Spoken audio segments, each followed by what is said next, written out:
Okay, Nigerians, for many years, people have associated the Fulani communities in Nigeria with banditry, kidnapping, and terrorism. But is it fair to stereotype millions of people because of the actions of a few criminals? In this video, we will explore the facts, the misconceptions, and the complex reality. All right, let's talk about it. There's this story you hear a lot on social, in headlines. It goes something like this: the Fulani are the problem. Kidnappings, banditry, violence. A simple, powerful story. But it's dangerously incomplete. A stereotype with a life of its own, causing real pain and division. So, who are the Fulani? First of all, let's get the scale right. One of the largest and most widely dispersed ethnic groups in Africa. An estimated 35 to 40 million people, also known as Fulbe, or Pearl, scattered across at least 15 countries from Senegal to Sudan. That's a population larger than Canada's. They speak a family of languages, with Fulfulde most common, along with their country's official languages. Not a single tribe, but many communities. Different customs, beliefs and ways of life. Yes, the pastoralist image is famous, seasonal migrations for pasture and water. But not all Fulani are herders.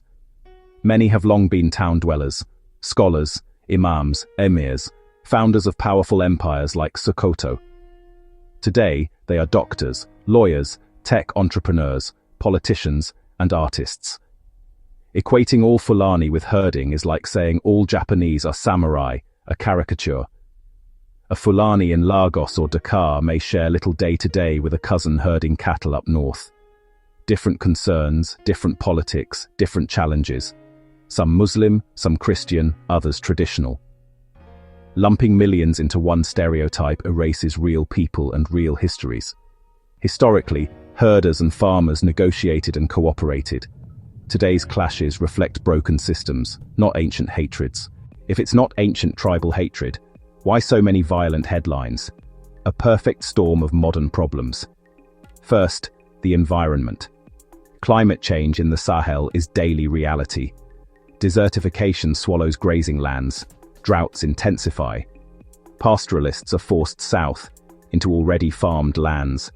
A climate-set collision course. Then poverty and a youth bulge. Economies can't create enough jobs. Millions with little education, no opportunities, and no clear path to dignity. Easy recruits for criminal gangs, bandits, extremist groups, a grim kind of employment. They offer money, power, purpose. A flood of weapons after Gaddafi's fall, plus a vacuum of governance. What was once settled with fists or sticks is now settled with assault rifles. No police, corrupt or absent courts, communities left to fend for themselves. Security vacuums get filled, often by predators posing as protectors. Finally, politics pours gasoline on the fire, framing resource fights as ethnic war. It turns competition into existential battle, a cynical game that kills dialogue. The conflict becomes a tool. This is way bigger than any single group. While the stereotype paints Fulani as perpetrators, countless Fulani are themselves victims. Bandits don't check ethnic cards. They attack everyone, and a core of their economy is cattle rustling. Who has the cattle? Fulani pastoralists, prime targets who can lose a lifetime's wealth overnight. Fear and suspicion close routes and markets. Isolation makes them vulnerable, and pushes some toward crime from desperation. Peaceful Fulani are trapped between bandits and communities that suspect them. To fight rural banditry, everyone's cooperation is essential.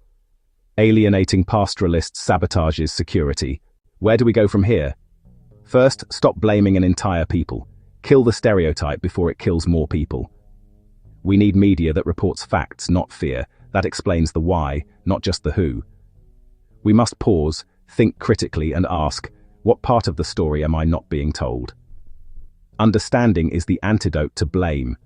Real solutions tackle root causes, fair, enforceable land and water laws, modern grazing reserves with water and veterinary services that balance needs of farmers and herders. Invest in rural development, education and jobs, a job and a future beat a gun and a gang. Strengthen governance. well-funded, well-trained, accountable police that protect all citizens. A justice system that prosecutes bandits, kidnappers, and their sponsors, not whole communities. Foster dialogue. Empower local leaders, farmers and herders to rebuild trust. Local solutions to local problems, as before. The Fulani story is Nigeria's, West Africa's, diversity and tradition under modern pressure. Blame is easy. Building peace, justice, and prosperity is hard. Choose the harder path. Build, not blame.